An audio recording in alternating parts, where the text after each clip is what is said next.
actually forced me to be here. I'm in my 70 breaks right now. I'm pursuing cloud computing.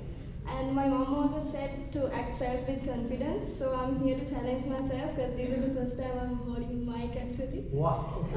So I'm here to challenge myself. And thank you everyone. Hope you have a great day.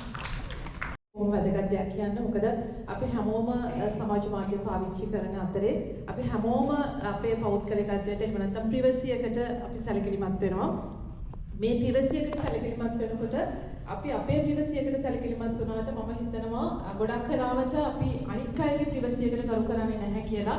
අපි ප්‍රජාතන්ත්‍රවාදී සමාජවාදී ජනරජයක ජීවත් වුණාට අපි ඉගෙනගෙන නැහැ. මම ගොඩක් වෙලාවට ඔබ අපි හැමෝම සෝෂල් මීඩියා යූස් කරනකොට අපි වෙන කෙනෙක්ගේ ප්‍රිවසි එකට කරු කරන්නේ නැතුව ගොඩක් වෙලාවට unnecessary දේවල් ෂෙයා කරනවා.